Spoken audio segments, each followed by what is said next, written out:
برادران اسلام، السلام علیکم ورحمۃ اللہ وبرکاتہ۔ آپ حضرات سے گزارش کی جاتی ہے کہ خود بھی قرآن کریم کی تلاوت، ترجمہ اور تفسیر سماعت کیجیے، اپنے عزیز و اقارب رشتہ دار کو بھی شیئر کیجیے تاکہ آپ اس کے ذریعے صدقہ جاریہ کے مستحق ہو جائیں۔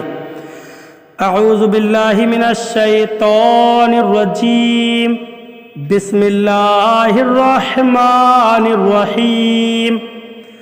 فنادوا صاحبهم فتعاطى فعقر۔ ترجمہ کنز الایمان۔ اللہ کے نام سے شروع جو نہایت مہربان رحم والا۔ تو انہوں نے اپنے ساتھی کو پکارا تو اس نے لے کر اس کو اس کی کوچیں کاٹ دیں۔ ترجمہ کنز العرفان۔ تو انہوں نے اپنے ساتھی کو پکارا تو اس نے اونٹنی کو پکڑا، پھر اس کی کوچیں کاٹ دیں۔ فنادوا صاحبہم۔ تو انہوں نے اپنے ساتھی کو پکارا۔ قوم سمود ایک عرصے تک اس طریقے پر قائم رہی، پھر انہوں نے اپنی چراگاہوں میں اور مویشیوں پر پانی کی تنگی کی وجہ سے افسوس ہوا تو وہ لوگ اونٹنی کو قتل کرنے پر متفق ہو گئے اور اس کام کے لیے اپنے ساتھی کو پکارا جس کا نام قدار بن سالف تھا۔ تو اس نے اونٹنی کو پکڑا اور تیز تلوار سے اس کی کوچیں کاٹ دیں اور اسے قتل کر ڈالا۔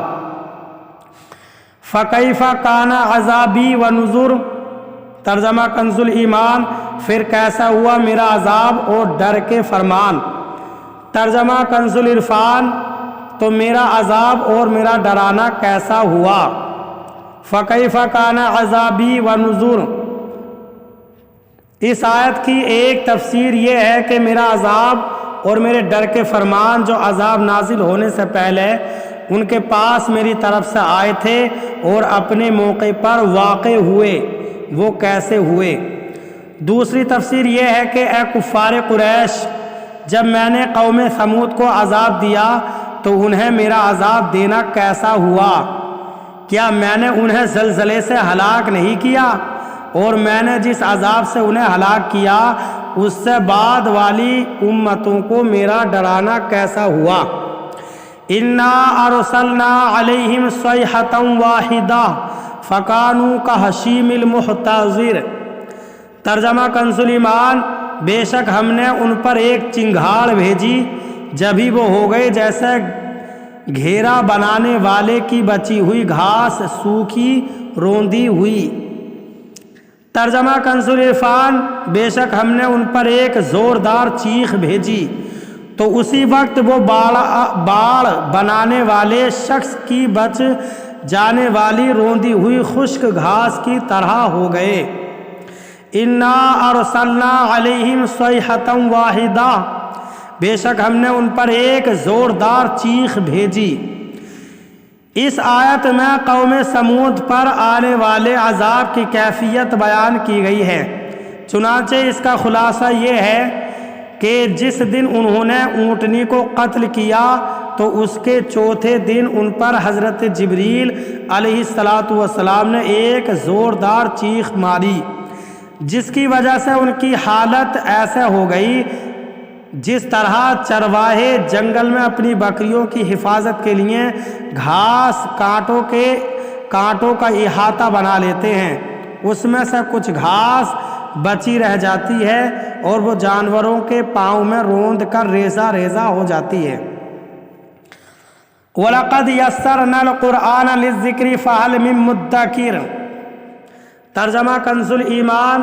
اور بے شک ہم نے آسان کیا قرآن یاد کرنے کے لیے، تو ہے کوئی یاد کرنے والا۔ ترجمہ کنز العرفان۔ اور بے شک ہم نے قرآن کو یاد کرنے، نصیحت لینے کے لیے آسان کر دیا، تو ہے کوئی یاد کرنے نصیحت لینے والا۔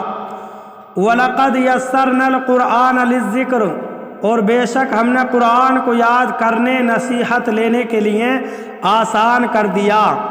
اس آیت کا ایک معنی یہ بھی ہے کہ ہم نے اس شخص کے لیے قرآن پاک کو آسان کر دیا جو اس سے نصیحت حاصل کرنا چاہتا ہے۔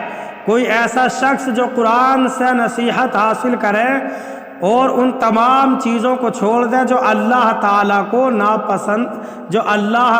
کو پسند نہیں۔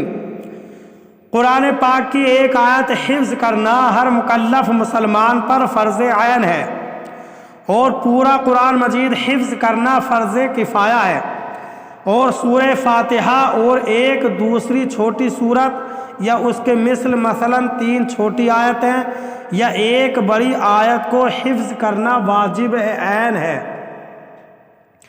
احادیث میں قرآن مجید یاد کرنے کے بہت فضائل بیان ہوئے ہیں۔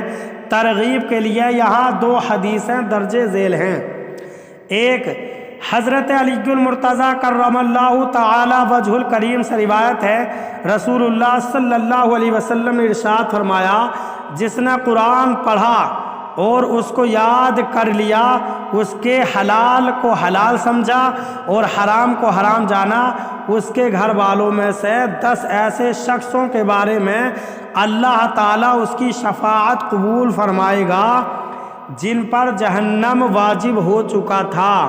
2 حضرت عبداللہ بن عمر رضی اللہ تعالی عنہما سے روایت ہے، رسول اکرم صلی اللہ علیہ وسلم نے ارشاد فرمایا، صاحب قرآن سے کہا جائے گا کہ پڑھ اور چڑھ، اور اسی طرح ترتیل کے ساتھ پڑھ جس طرح دنیا میں ترتیل کے ساتھ پڑھتا تھا، آخری آیت جو تو پڑھے گا وہاں تیری منزل ہے۔ اللہ تعالی ہمیں قرآن مجید یاد کرنے اور اپنے بچوں کو یاد کروانے کی توفیق عطا فرمائے، آمین ثم آمین۔